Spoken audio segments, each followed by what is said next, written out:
Olá, turma, bom dia. Bem-vindos ao nosso curso de formação em psicanálise do Instituto Vivante. Eu me chamo Cláudio, para quem ainda não me conhece, sou psicanalista, supervisor e serei o coordenador dessa turma, tá bom? E nós vamos começar essa jornada pelo inconsciente freudiano e rumo ao saber psicanalítico, ok?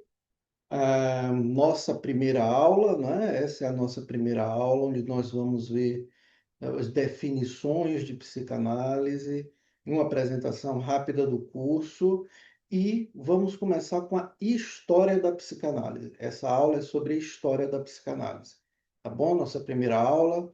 Em seguida, nós vamos estudar o caso Anaó, que é o caso fundante da psicanálise, a partir do qual Freud começa a desenvolver sua teoria.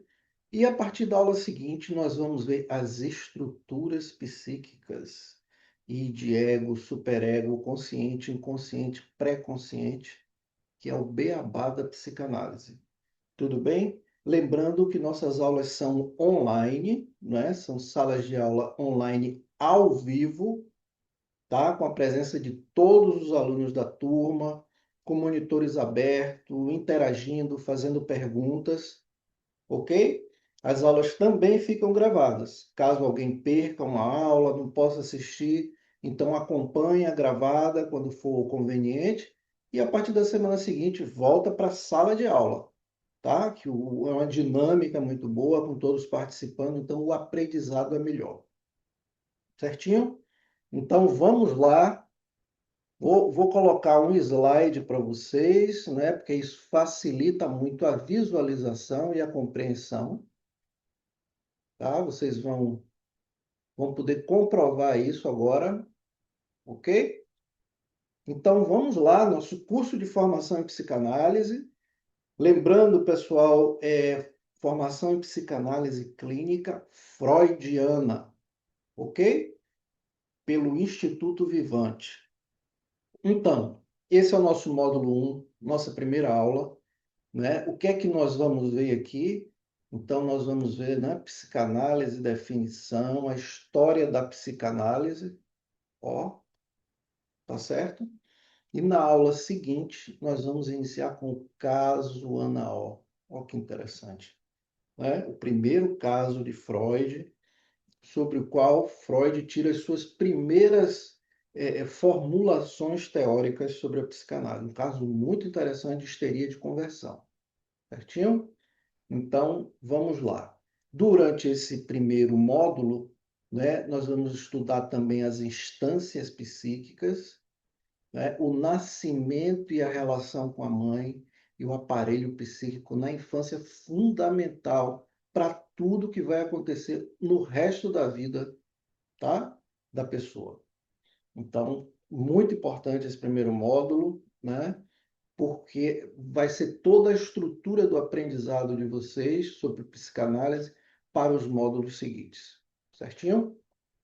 Então, vamos lá, né? Formação teórica e prática em psicanálise clínica freudiana. É sobre isso, nosso curso, tá? Ele é composto por 5 módulos, né? Módulo 1 a 4 nós vamos estudar teoria psicanalítica, mas ao longo também desses módulos falaremos muito sobre prática, né? E manejo clínico no dia a dia, no frente a frente com o paciente no consultório. Tá bom? E a partir do quinto módulo será só prática clínica, né? Com aulas também, né? Todas aulas ao vivo, onde a gente vai estudar casos e eu vou trazer situações, né? Do dia a dia, do atendimento clínico, alguns atendimentos reais também, né? Para que a gente possa analisar em conjunto durante a aula, certinho? Esse será o módulo 5. Nosso curso tem duração de 12 meses, né, com formação teórica e prática. Eu peço a todos sempre assiduidade e pontualidade. Nosso curso começa pontualmente às 20 horas, tá? Uma sala de aula ao vivo, pessoal, com vídeo aberto e participação ativa de todos, ok? As aulas ficam gravadas por um período de tempo, para que, eventualmente, se você perder uma aula, você possa assistir, né, acompanhar e, na semana seguinte, retornar para a nossa sala de aula ao vivo. Ok? Lembrando que todo o material didático é fornecido pelo Instituto, material muito rico, muito completo, tá? E que nós vamos ter avaliações periódicas.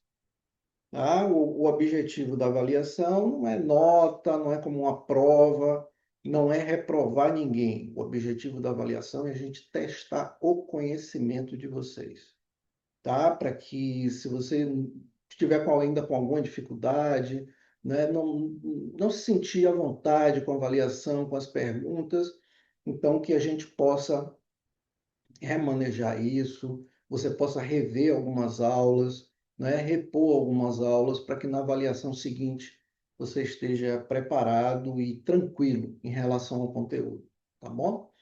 Então, nossa formação, pessoal, ela deixa eu puxar essa janelinha aqui, nossa formação, né, é uma formação teórica, tá? Onde a gente vai ver toda a teoria psicanalítica.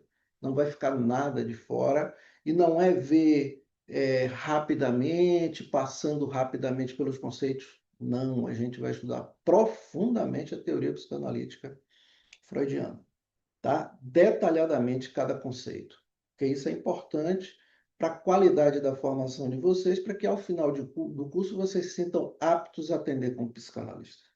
Tá bom? Então, nós vamos ter formação teórica, aulas práticas, ao final da formação, possibilidade de estágio na clínica social do Instituto.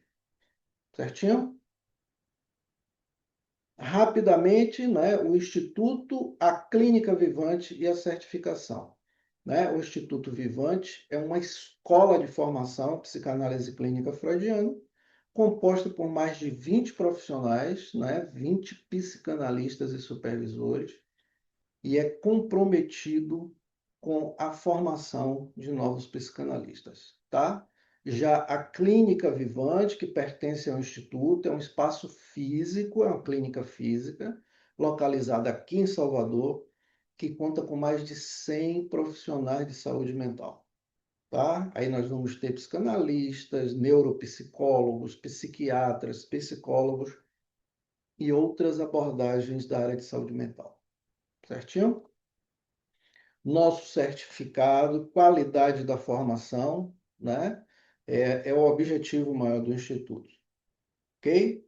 Nós vamos conceder o certificado para quem realmente acompanhou o curso, estudou, participou e está preparado, né, para se autorizar como psicanalista, ok? Então, é formar psicanalistas aptos a atuar como profissionais de saúde mental.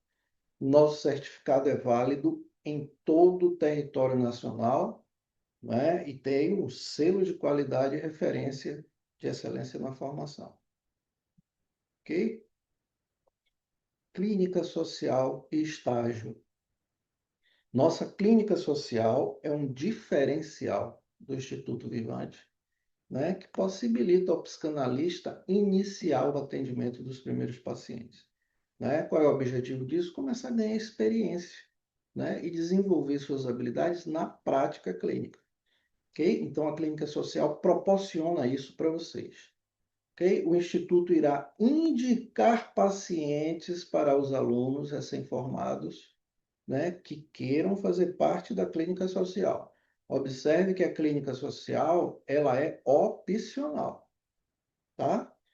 Mas quem desejar participar vai precisar estar em supervisão clínica no grupo de supervisão do Instituto, tá bom? E o objetivo, pessoal, da clínica social é didático, tá? É um objetivo de aprendizado para quem acabou de se formar, né? Então, não é financeiro, apesar dos pacientes pagarem por esses atendimentos. Certinho? Aqui a nossa grade completa do curso, né? 5 módulos que nós vamos ver ao longo da formação. No primeiro módulo a gente já viu, né? No início, né? E de ego superego, aparelho psíquico na infância, história da psicanálise, os conceitos, os principais conceitos da psicanálise. E aí, ao longo do curso, nós vamos ver a teoria da sexualidade, o complexo de Édipo, né? Os mecanismos de trauma e recalque, as defesas do ego, né? As estruturas clínicas, neurose, psicose, perversão, a interpretação dos sonhos, né? Neurose obsessiva, psicopatologia, diagnóstico, transferência, contra-transferência, enfim, né? Uma formação completa dividida em 5 módulos, certinho? Então, agora vamos começar, né? O que é a psicanálise, né? Então, a psicanálise, ó, nesse cantinho aqui de cima, é uma ciência fundamentada, né? É também uma escola filosófica e é um método terapêutico, né? Para atendimento clínico dos pacientes, para tratamento clínico dos pacientes, tá? Então, é uma ciência que com fundamentação teórica que explica e sistematiza o funcionamento da mente humana, né? A psicanálise demonstra que a maior parte do nosso funcionamento psíquico é inconsciente. Olha que interessante, né? Que nossas ações, pensamentos, sentimentos têm motivações inconscientes e estão fora do nosso controle, tá? Então, nossas motivações são puramente inconscientes, certinho? Psicanálise comprova que nosso comportamento está condicionado, ó, a traumas, desejos e conflitos recalcados na infância. Cada um desses conceitos, pessoal, a gente vai estudar muito ao longo da formação, né? Trauma, ó, trauma, recalque, né? Vão aparecendo aqui em flashes, né? Mas vocês fiquem tranquilos que a gente vai ter uma aula inteira sobre trauma e recalque, né? Sobre associação livre, sobre transferência, sobre as defesas do ego. A gente vai estudar cada conceito desse separadamente e de forma profunda, tá? É também um método terapêutico aplicado clinicamente para tratar sintomas e transtornos psíquicos. Tá? Então, essa é a definição geral da psicanálise, não é? Sobretudo, ó, que é uma ciência que explica e sistematiza o funcionamento da mente humana, tá? E o inconsciente, né, que foi a grande descoberta de Freud. Então, aqui, psicanálise freudiana, fonte e referência, tá? Então, o que é que significa isso? Significa que a psicologia nasceu da psicanálise, né? Psicanálise como a fonte, a mãe de todas as psis, né? Então, e a referência, né? Ainda hoje, na vanguarda, né? A referência de escuta, de atendimento clínico, de técnica, de teoria, né? Olha só também, a psiquiatria clínica nasceu da psicanálise. Olha que interessante, né? A psicanálise foi a fonte de todas as abordagens atuais da área de saúde mental. Certinho? Então, é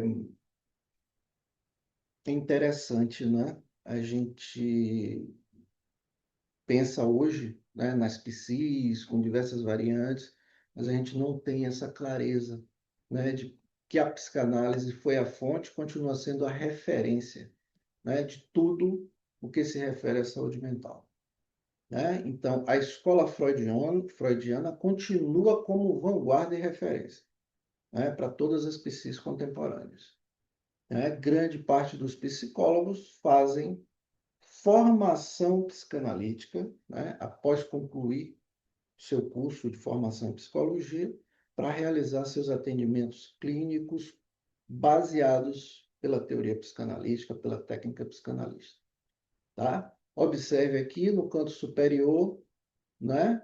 Freud é reconhecido e respeitado mundialmente, por todas as áreas da medicina, antropologia, ciências sociais, neurociências e outras. Tá? Então, vamos seguir a história da psicanálise, né? Vamos ver agora, vamos entrar na história da psicanálise. Ó, o pequeno Freud, o aluno genial, né? O estudante de medicina que tinha uma alma de cientista, de pesquisador, né? Vamos falar sobre a hipnose, né? A histeria e o caso Anaó, né? Já vamos ver o iniciozinho do caso Anaó nessa aula. Certinho? Vamos lá.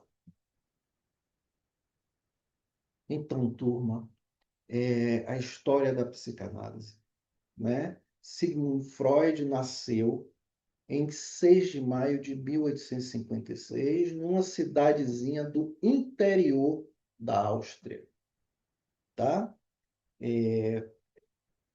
Primogênito, né? Recebeu muita atenção materna, né? E a gente vai ver mais para frente como isso influenciou e como influencia qualquer criança, né, que tenha um excesso de atenção materna. Tá? Isso é importante na constituição psíquica do sujeito, né? Vai ter influência no seu comportamento, nas suas motivações, quando se tornar um adulto. Tá? Então, em 1860, a família de Freud muda-se para Viena, onde Freud residiu por toda a sua vida até se refugiar na Inglaterra, fugido da Segunda Guerra Mundial. Tá? Então, só contextualizando aqui para vocês, pessoal, Viena na época, né? Era a capital, né, da Áustria e do Império Austro-Húngaro, né? Então, era assim, a capital de um império, um dos maiores impérios da época, né? O Império Austro-Húngaro, ele possuía, além da Áustria e da Hungria, diversos outros países da Europa, inclusive o norte da Itália, faziam parte do Império Austro-Húngaro. Acho que Viena, se eu não estou enganado, nessa época, a cidade de Viena, né, tinha mais de 1,5 milhão de habitantes, né, e era uma referência, né, mundial em ciências, em medicina, né, e em diversas outras áreas. Ok? Para ver a importância desse momento histórico, né, onde Freud começa a residir e passa toda a sua vida, né, até o exílio. Os pais investiram muito na educação de Freud, né? Escolheram, isso era muito comum na época, viu, pessoal? Escolher um dos filhos para poder investir na educação, né? Tendo em vista que era uma família, não era uma família abastada, né? Tinha muitos filhos, então não podia educar com qualidade todos. Então, escolhia um, no caso foi o primogênito, foi Freud, tá? Então, Freud é um aluno excepcional, né? E aos 9 anos ele ingressa numa escola secundária de prestígio e lá ele estuda por 8 anos, certo? Nesse período, olha só, ele aprende latim, grego, francês, inglês, italiano e espanhol, né? Além de se interessar por filosofia e literatura. Tudo isso aos 17 anos. E aqui, pessoal, quando a gente fala que ele aprendeu grego, francês, inglês, não é aprendeu, né, de forma rasa, não. Ele era fluente, né, nessas línguas e lia. Freud é uma mente, né, foi uma mente muito privilegiada, um gênio realmente, né? Para você ter ideia, com essa idade, né, até os 17 anos, ele já tinha lido os gregos, os clássicos gregos, os grandes filósofos em grego, né? Sem tradução. Então, era realmente uma mente, foi uma mente brilhante, né? Um gênio. Né? E os professores reconheciam isso, né? Seu intelecto como um dos melhores alunos da sala, tá? Da turma. Vamos avançar.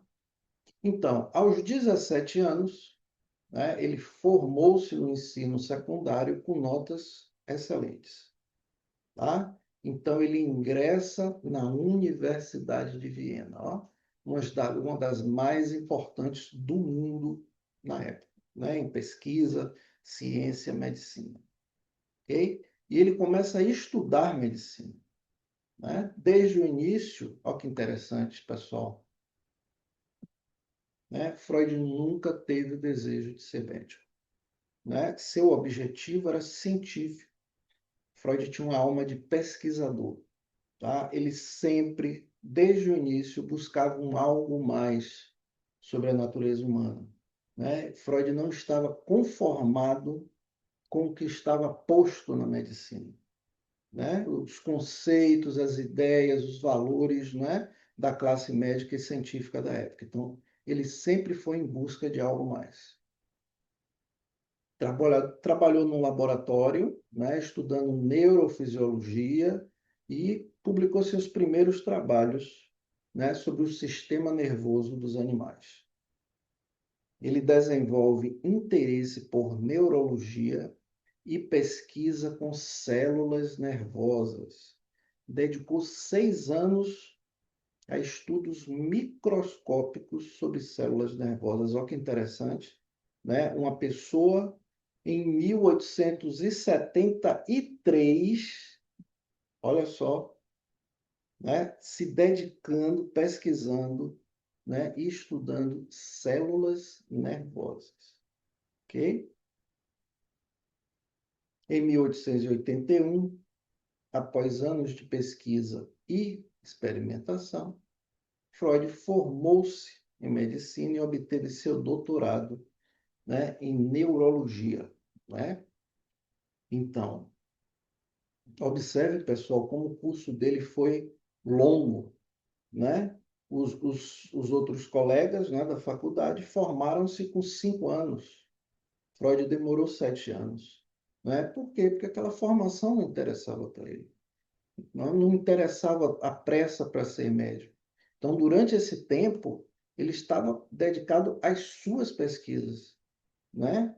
Ao seu labor psíquico, perdão, o seu labor científico, né? A sua busca, né? Por algo novo, pela descoberta de algo novo. Certinho? Então, Freud começou a trabalhar no Hospital Geral de Viena, né?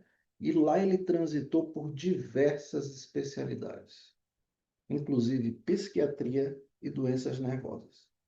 Tá? Ele tornou-se assistente de psiquiatria e lá aprofundou seus conhecimentos sobre distúrbios mentais. Tá? Em 1884, ele realizou estudos inéditos sobre a cocaína, olha só, né?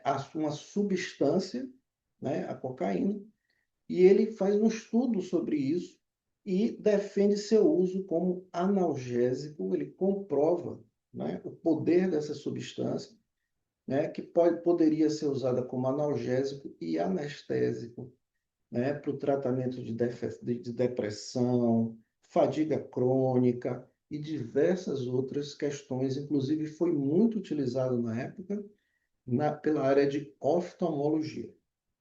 Tá? Nesse período, ele demonstrou grande habilidade clínica e científica e publicou diversos artigos sobre neurologia, mas não era a praia dele, como a gente vai ver já já. Tá?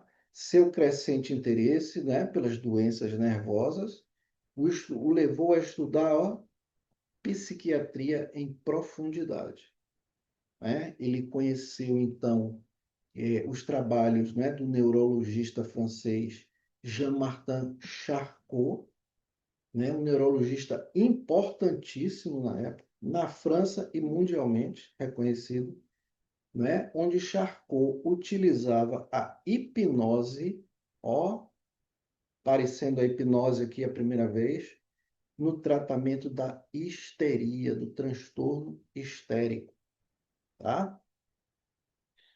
Aos 29 anos, ele inicia seu estágio em Paris, né, no Hospital de Charcot, que era um dos centros mais avançados da época.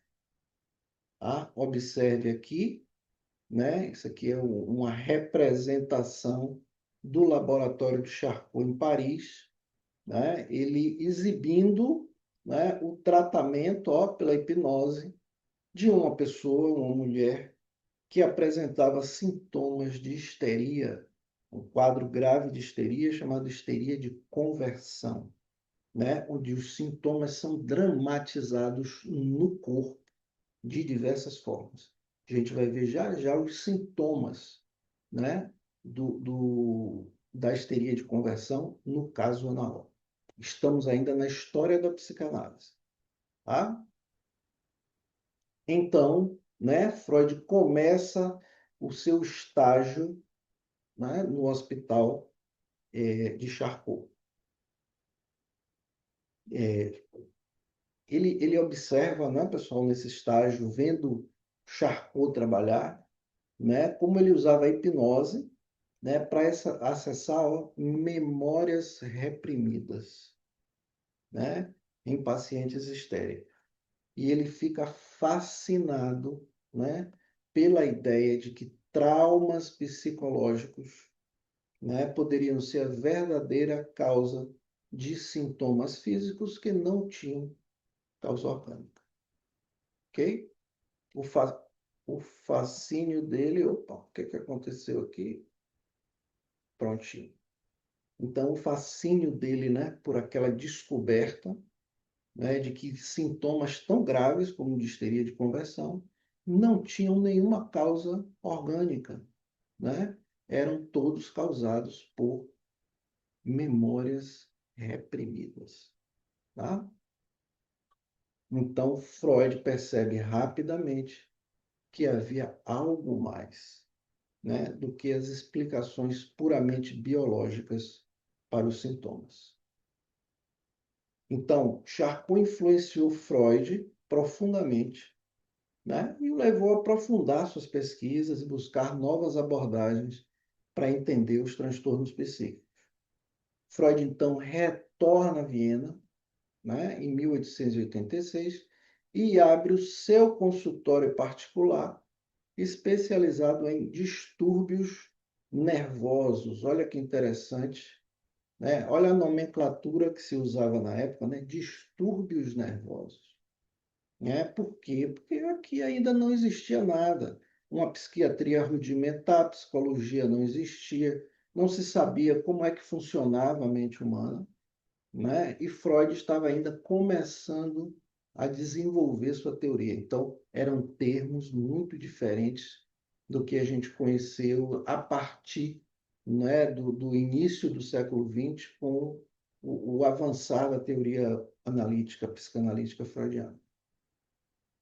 Então, ele começa a utilizar a hipnose, né, no tratamento de pacientes histéricas, em seu consultório particular.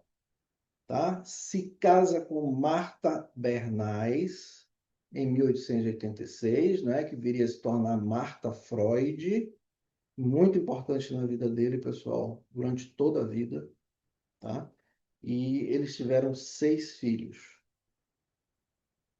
Bom, esse foi o início, né, de sua jornada rumo ao desenvolvimento da psicanálise, que viria a revolucionar a compreensão da mente humana, suas motivações e tratamento.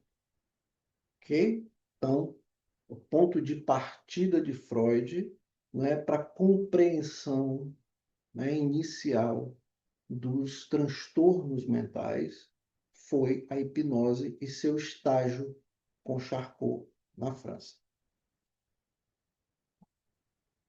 Então, ele inicia, ó, sua transição da neurologia tradicional para a exploração do psiquismo humano.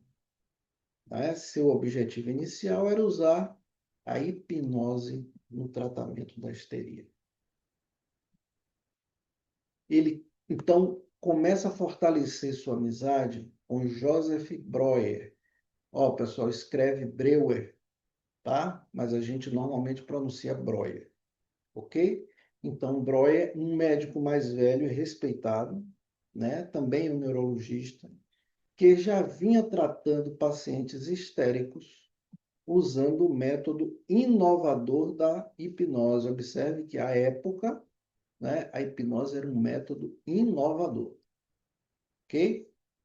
Então, o caso mais, ele se aproxima, né, de Breuer, quando vê que ele está utilizando, né, o método da hipnose para tratamento da histeria, né, e já em Viena, né, Breuer também residente em Viena, e a partir disso, né, o caso mais famoso, né, que entrou para a história da psicanálise, né, é o caso de Berta Pappenheim, que ficou conhecida como Ana O. Né? Berta foi tratada por Breuer, né, de 1880 a 1882, portanto, durante 2 anos, né? E este caso ficou conhecido, né? Berta ficou conhecida pelo pseudônimo de Ana O. Ok? Então, agora, o caso Ana O, né? Um marco inicial da psicanálise, né? Que deu início, assim, que abriu a visão de Freud para tudo que viria a seguir, né? Tudo que aconteceu a partir desse caso, né? É que Freud começa a enxergar os primeiros conceitos da psicanálise, da teoria psicanalítica. Então, o marco inicial, né, da psicanálise. Aqui ficou conhecido, né, foi a primeira vez conceituado, né, a cura pela fala, ó, a importância da fala no tratamento analítico. Sim? Vamos lá. Né? Sintomas sem causa orgânica, né? Hipnose como tratamento, memórias reprimidas, né? Tudo isso aqui no caso Anaó, todos os sintomas dela, né? O que é mais? Deixa eu ver aqui. Pronto. Ah, gravidez psicológica, né? Ana desenvolve uma gravidez psicológica, em relação a Breuer, uma transferência erótica muito forte, a gente vai ver agora, tá? E aí, na escrita a quatro mãos, o primeiro livro, a primeira obra escrita por Freud, nesse caso juntamente com Breuer, né? Estudos sobre a histeria, obra fundante, basilar da psicanálise, tá? Onde Freud traz os seus primeiros conceitos, né, sobre o sistema psíquico e o inconsciente humano. Sim? E em seguida ele lança, né, a sua obra-prima, ó, em 1900, a interpretação dos sonhos, que a gente vai estudar detalhadamente. Tá? Lembrando, pessoal, que tudo que eu estou falando aqui, tá, é uma prévia da prévia. Estamos ainda na história da psicanálise, no caso anal. Nós nem entramos ainda na primeira aula, nem chegamos à primeira aula de teoria psicanalítica. Ok? Então, isso aqui tudo é uma prévia da prévia, uma introdução, né, com a história da psicanálise do caso anal. Certinho? Então, vamos lá. O caso anal, né? Freud, Breuer e a histeria, né? Isso vai dar, né, como resultante o livro, ó, Estudos sobre a Histeria, que Freud publica em 1895. Tá? Então, aqui, ó, o caso Anaó, a cura pela fala. Ó, a primeira vez que foi cunhada essa expressão, né? A cura pela fala.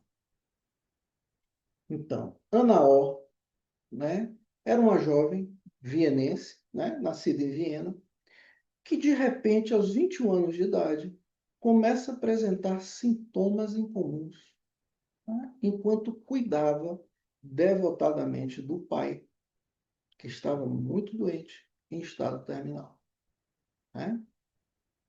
Esse caso é o marco inicial, né, da trajetória de Freud, uma descoberta da psicanálise. A psicanálise efetivamente nasce a partir das percepções de Freud desse caso. Ok? Esse caso revelou a importância da linguagem, né, da fala e das emoções reprimidas no desenvolvimento de sintomas físicos. Os médicos não encontravam explicação, né, física, biológica para os sintomas de Ana O, né? E a partir disso, eles diziam, né, com os poucos recursos da época, que se tratava de histeria, né?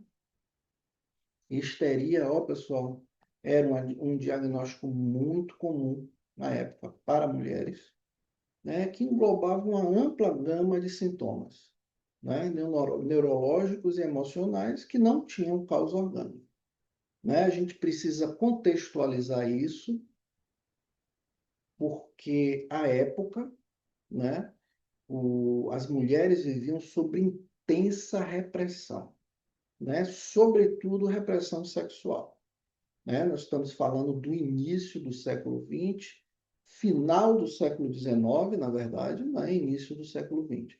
Então, as mulheres eram reprimidas de todas as formas, né? Sexualmente, não tinham direito de voto, não podiam nem estudar, né? Numa faculdade, não podiam trabalhar, enfim, era uma repressão sem fim, tá? E isso trazia, né, como consequência toda essa repressão, esses estados intensos, esses sintomas que a gente vai ver já já, quais eram os sintomas de Ana O, né, na histeria de conversão. O tratamento com Joseph Breuer. Ó, estamos no caso Ana O, certinho? Né? Então, Breuer observou, ó, que através da hipnose era possível acessar memórias reprimidas na infância, ó, e que esse processo reduzia ou eliminava os sintomas histéricos, né? Então, Ana tinha sintomas graves, que a gente vai ver já já no próximo slide, ficava com o lado do corpo todo paralisado, perdia completamente a fala, né? Tinha amnésia temporária, enfim, muitos sintomas graves, né? E que, quando ele utilizava o método da hipnose, esses sintomas reduziam bastante ou simplesmente sumiam, né? Agora, o que é interessante, ó, Breuer, durante suas sessões de hipnose, ele falava bastante, né, com Ana O. E em um dado momento, Ana O, né, pediu a ele para se calar, ó, me deixe falar, né?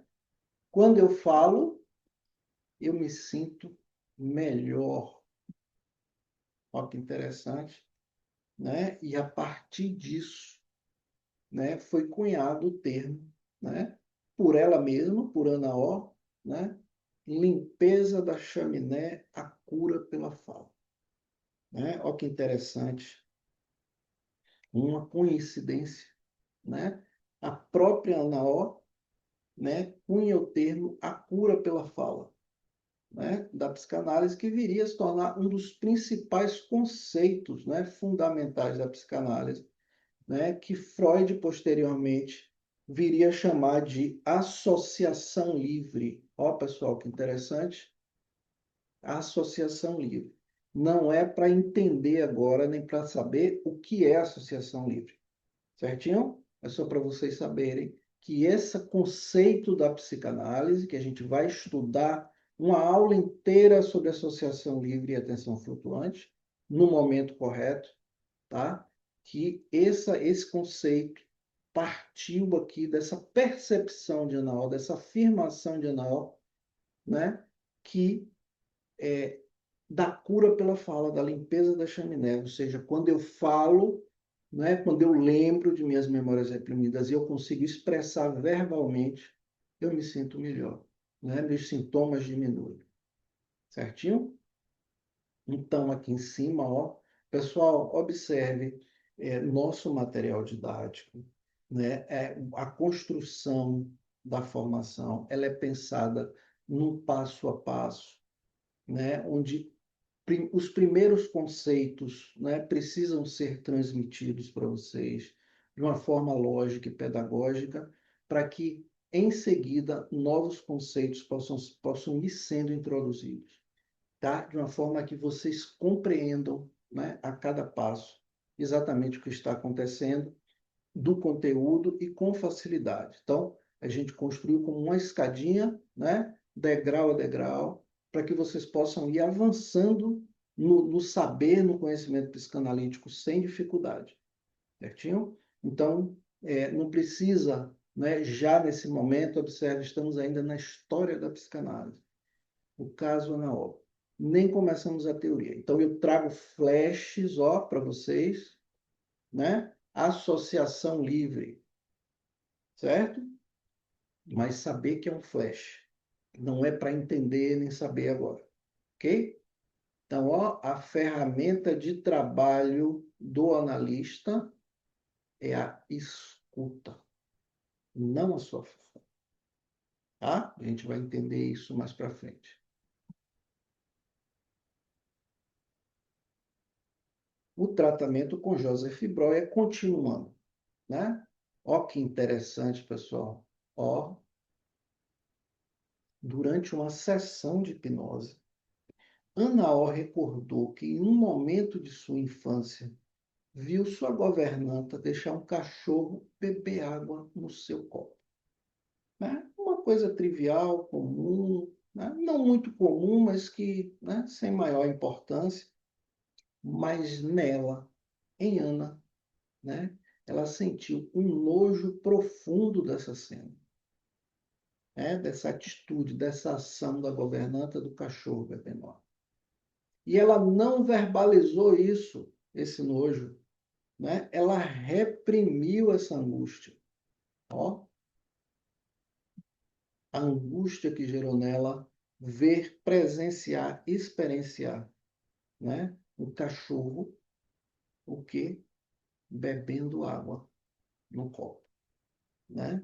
Então, isso mais tarde produziria sintomas como afasia, né? E a perda de capacidade de beber água que ela achava que estava contaminada.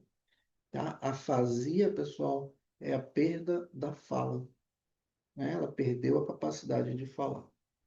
Sim, um dos sintomas. Então, esse evento aparentemente insignificante se inscreveu na pequena garotinha Ana O, né, na criança, lá na infância, como um evento traumático, né, que, ao ser revivido, rememorado durante a sessão, né, a perda da capacidade de beber água, ó, cessou, né? Então, olha que interessante, né? Ela sem conseguir beber água por um longuíssimo tempo, né? Durante muitas semanas, por causa desse trauma, né? E ao ser revivido durante a sessão, olha, na transferência, outro conceito importante, tá? Só um flash, a gente não precisa saber agora o que é transferência, né? A perda da capacidade dela de beber água simplesmente desapareceu, tá? E isso levou Breuer a perceber que os sintomas poderiam ter raízes em memórias traumáticas reprimidas na infância. Certinho? Então, aqui, ó, esse trauma, né, que gerou, ó, esse evento traumático, né, aparentemente insignificante. O que é um trauma? Trauma é um acontecimento que provoca um impacto emocional tão intenso no aparelho psíquico da criança que ela não consegue processar, não consegue simbolizar, não consegue elaborar, tá? Então, é uma experiência que ultrapassa a capacidade de defesa psíquica da criança, né? E deixa uma marca duradoura, recalcada no inconsciente, que vai produzir efeitos maléficos ao longo da vida. Certinho? Então, agora aqui, né, os sintomas de Ana O.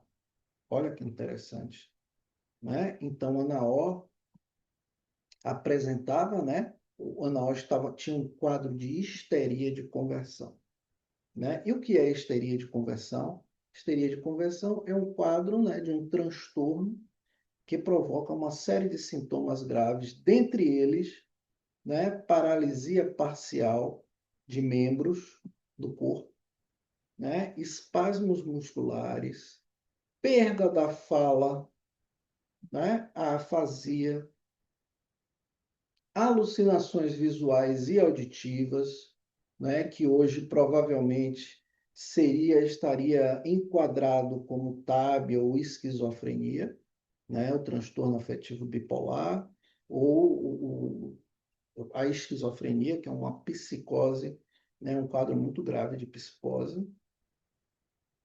Então, Ana apresentava, né, esse sintoma, alucinação visual e auditiva, perda da capacidade de beber água, né, que a gente viu agora o motivo, o trauma inconsciente que levou a isso, né? Amnésia parcial, ideias obsessivas, fobias, né? Alterações de humor, episódios de dissociação, né? Olha que interessante. Todos esses sintomas Ana O apresentava, tá? E isso se desenvolveu, né? Ou melhor, começou a aparecer a partir do momento que ela começa a cuidar do pai, que estava gravemente doente, né? E isso exigia dela esforços físicos e emocionais intensos, tá? Então, o que é que a gente pode interpretar, né, como um conflito inconsciente que exigia dela esses cuidados excessivos, né, com o pai muito intensos, né? Um desejo ambivalente em relação ao pai, né? Ao mesmo tempo amoroso e devotado, mas também de raiva e de desejo de libertação, né? Pela exaustão, né? Não consigo mais cuidar, fazer isso, né? Mas olha o conflito, mas é meu pai, né? Devotado, amoroso, né? Então, olha o conflito instalado. Então, ela não podia permitir, né, conscientemente, não podia admitir conscientemente seus desejos, né, gerando culpa. O corpo, então, dramatizou esse conflito interno através dos sintomas, né, de todos esses sintomas. Ó. É interessante, né? Muito interessante, pessoal. Né? Então, ó, paralisia no braço direito, né? Causa recalcada, ó. Trouxe em detalhes aqui para vocês. Né? Certa vez ela ficou sentada ao lado da cama do pai, doente por muitas horas, né? Suprimindo essas fortes emoções.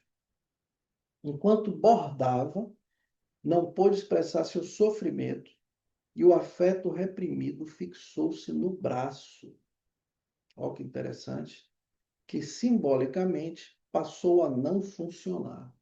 Ó, a paralisia do braço, né? Então, por que quando ela ficou, né, sentada ao lado da cama do pai, bordando durante horas a fio, né, sentindo muita dor e suprimindo, né, essas emoções, né, muito fortes, muito intensas. Então, isso paralisa o seu braço. Dificuldade de falar alemão, olha que interessante. Né? Por um longo período, Ana só conseguia falar o inglês, que era uma segunda língua, né? A sua segunda língua. Então, o inglês não era a sua língua materna. O alemão estava carregado de afeto recalcado, né? Porque era a sua língua íntima, a língua que se falava em sua casa, né? Da relação com o pai e com a dor vivida, né? Então, o ego, né? Que a gente vai ver já já, ó, a estrutura do ego, que a gente vai ver já na próxima aula, nas instâncias psíquicas, né?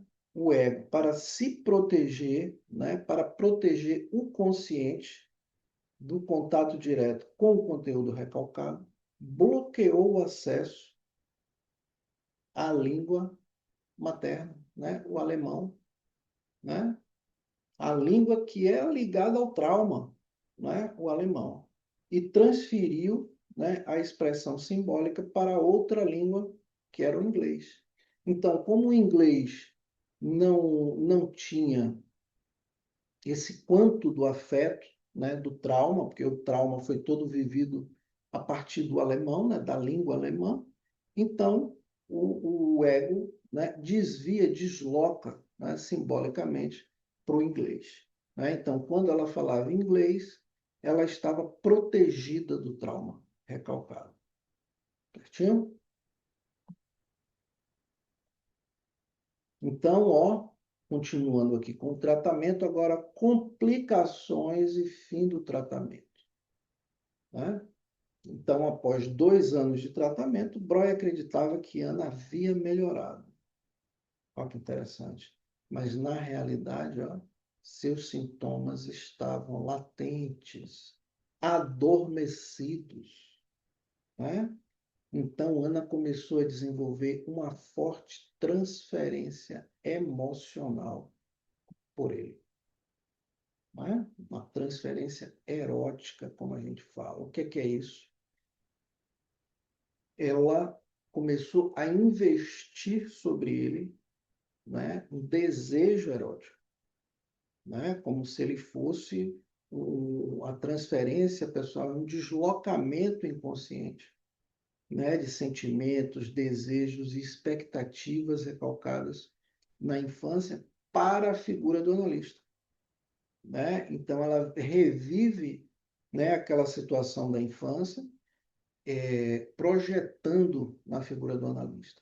Então, nesse caso, ela desenvolveu uma forte transferência erótica, transferência emocional por Breuer, né? De forma explícita, viu, pessoal?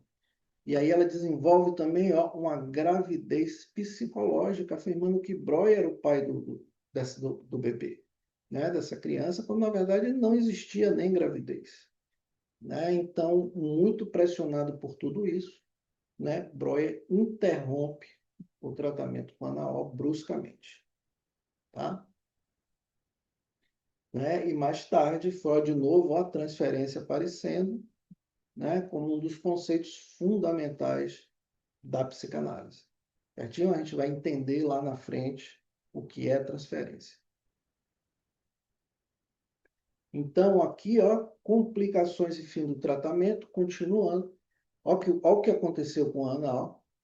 Ok. Após a interrupção brusca do tratamento, né, por Breuer, Ana O teve uma crise severa e foi internada em um sanatório por alguns meses. Ela ficou internada no sanatório, né, uma instituição de saúde mental, durante muitos meses fazendo tratamento. Ok? Então, para ver, né, como através da hipnose, né, os sintomas parecem ter desaparecido, mas na verdade eles estão latentes, estão adormecidos e depois retornam, tá? Mas a história de Anal é muito peculiar, porque mais tarde, né, ela consegue se estabilizar, né, se recuperar através de outros processos, né, de análise, de terapia, psiquiátricos, e ela viria a se tornar escritora e teve uma carreira notável como ativista social. Né? Então, aqui a gente imagina que ela usou, né, o mecanismo de defesa, ó, sublimação. É um dos mecanismos de defesa do ego.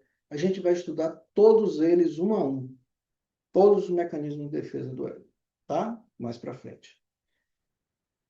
Então, sublimação é uma das defesas mais maduras do ego, né? Através da qual as pulsões inconscientes reprimidas são transformadas em atividades aceitáveis ou valorizadas culturalmente, né? Então, o ego se utiliza, né, da sublimação como mecanismo de defesa, né? Investindo toda aquela energia, né, de recalque aprisionada, né, em artes, em ciências, em esporte, no trabalho, entende? Então, quando ele consegue usar essa defesa da sublimação, a pessoa consegue, né, finalmente equacionar de alguma forma seus sintomas e ser produtivo, né, ao longo da vida. Então, o impacto desse caso, né, para Freud, né, ele ficou profundamente impressionado com o caso anal, né, de todos aqueles graves sintomas serem de origem psíquica, né? O método da cura pela fala, né, influenciou diretamente, né, a criação, né, do conceito de associação livre. Ó, surgiu transferência, agora está surgindo, ó, associação livre. Nós vamos ter uma aula inteira só sobre isso, tá? Não precisa entender agora, nós estamos construindo, né, degrau a degrau, nosso conhecimento, tá? Sobre psicanálise. Então, a técnica, né, o método da cura pela fala, iniciou diretamente a criação da associação livre, né, que viria a substituir, ó, a hipnose, ó, como técnica terapêutica, né? E a gente vai ver já já por que que a hipnose foi abandonada por Freud. Sim? Então, Freud também percebeu, a partir desse caso, que emoções reprimidas relacionadas à infância poderiam ser a causa, né, de diversos transtornos mentais, né? Então, emoções reprimidas na infância. E olha que interessante, Freud não chega a tratar a Ana diretamente, né? Suas descobertas são feitas a partir das descrições do caso feitas por Breuer. Sim? Agora, ó, a divergência entre Freud e Breuer, opa, né? Começam em dado momento, né? Depois que é rompido o tratamento, eles começam a divergir, né? Olha aqui, ó, o abandono da hipnose por Freud, né? Porque Freud identificou que muitas pessoas não são sugestionáveis, né? Você não consegue hipnotizar quem você quer, né? Não se consegue hipnotizar todo mundo. Existe uma parcela, um percentual, né, da população que não é sugestionável, que você não consegue, por mais que se esforce, né, fazer ela entrar na condição hipnótica, né? Então, primeiro, né, que muitas pessoas não são sugestionáveis e depois que os efeitos não são duradouros, ó. O que é que isso quer dizer? O sintoma passa, mas ele não sumiu. Ele adormece e mais para frente ele retorna, tá? Então, Freud abandona a hipnose por essas duas razões, tá? Então, por que a divergência? Porque Breuer entendia que os traumas, né, reprimidos na infância podiam ser resolvidos pela hipnose, né? E Freud desenvolveu a hipótese, né, que os sintomas histéricos estavam diretamente relacionados, ó, primeira concepção, ó, conflitos sexuais infantis reprimidos, né? E que a hipnose era ineficaz como tratamento. Então, ó, surge aqui, né? Já, ó, questão da sexualidade infantil, né? Era o primeiro lampejo de Freud nesse sentido, que a gente vai estudar, complexo de Édipo, né? O aparelho psíquico na infância, sexualidade infantil, as fases do desenvolvimento. Tem uma aula para cada uma, né? Para cada um desses conceitos e dessas teorias, não se preocupem. No momento certo, né? Do passo a passo, né? Dessa construção, vocês vão saber. Então, essa divergência levou à separação, né, entre os dois. Ok? Então, Freud passou a desenvolver sua teoria do inconsciente, né, e da sexualidade infantil, dando início, a partir desse momento, à fundamentação teórica da psicanálise. Tá? Então, é o nascimento de tudo. após publicar, né, a publicação de estudos sobre a histeria, ele seguiu aprofundando suas pesquisas e estudos, e em 1900 lançou sua obra-prima, né? Obra-prima da psicanálise, A Interpretação dos Sonhos. Tá? Observe, pessoal, que Freud, né, à época, era pouco valorizado, né? Às vezes até ridicularizado pelos colegas. Entende? Então, colegas da área médica, né, de muitas áreas, né, como se o que ele estava falando, o que ele estava teorizando, fosse loucura, né, fosse uma invenção da cabeça dele. Né? Então, Freud, nessa época, briga com todo mundo para fazer valer, né, a sua teoria, a sua pesquisa, né, o seu investimento na ciência. Então, isso é interessante. A interpretação do sonho, né, o livro, que mais tarde viria a se tornar, né, um grande best-seller, um livro muito importante para toda a cultura ocidental, né, do século XX e século XXI, né, principalmente agora. Então, mas a época do lançamento vendeu 400 e poucas cópias, né, para você ver como ele era desvalorizado, né, naquela época. Então, o livro A Interpretação dos Sonhos, né, é a primeira fundamentação teórica, ó, né, que podemos dizer que foi a invenção da psicanálise. Né? Então, o livro traz, além de questões, né, relacionadas ao sonho, né, ao universo onírico, né, o sonho como realização de desejo, a formação e o trabalho do sonho, enfim, né, o sonho latente, conteúdo latente, manifesto, tudo isso a gente vai ver, né, no tópico, né, da interpretação dos sonhos. Mas o livro também traz ó, os primeiros conceitos fundamentais da psicanálise, né? Funda a teoria do inconsciente, recalque, a primeira vez que Freud começa a falar efetivamente, né, de recalque, repressão, o método da associação livre, né, a ligação dos sonhos com os sintomas neuróticos, né, e a invenção do método psicanalítico de interpretação. Ok? São alguns tópicos que eu trouxe para vocês aqui. Tamanha a importância dessa obra. Tá? Uma prévia. Então, turma, né, encerrando a aula de hoje, aqui, né, trouxe para vocês, né, o local, né, onde Freud morava e atendia, né, era a sua casa, né, na parte superior, no andar superior, e embaixo, né, o seu consultório. Isso aqui é uma reprodução exata no Museu Freud, né, de Viena e de Londres, do consultório dele. Né? Aqui abaixo, ó, o divã onde os pacientes se deitavam, aqui atrás, né, a cadeira, a poltrona dele, né, onde ele se sentava, sempre atrás do divã.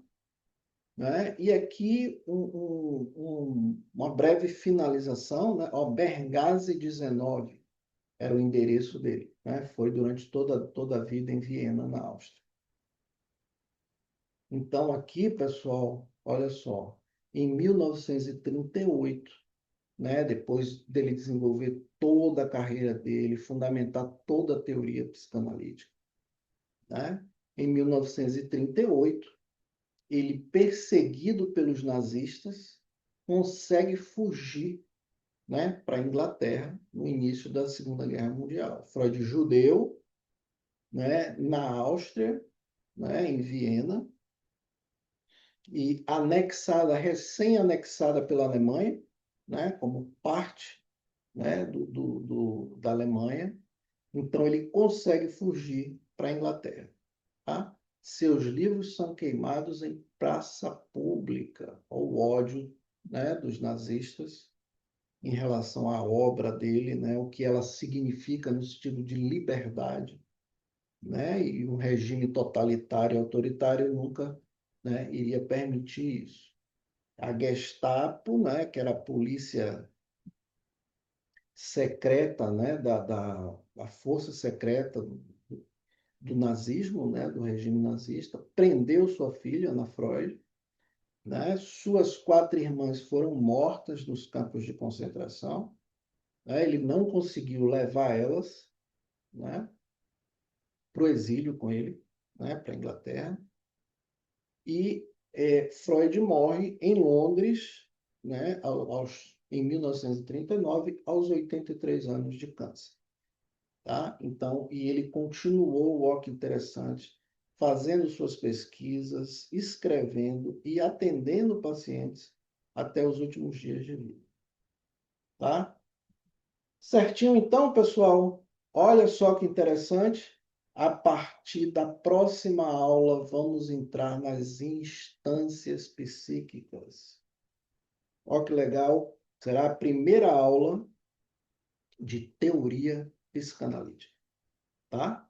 Então, nós vamos ver as realidades psíquicas, né? As 3 realidades, vamos ver as funções, né? As 3 funções psíquicas e a realidade interna, né? O nosso inconsciente, as 3 estruturas psíquicas e de ego superego. Certinho? Então, é o que veremos, né? Em nossa próxima aula. Eu aguardo vocês, tá? Aguardo todos para a gente dar continuidade à nossa formação.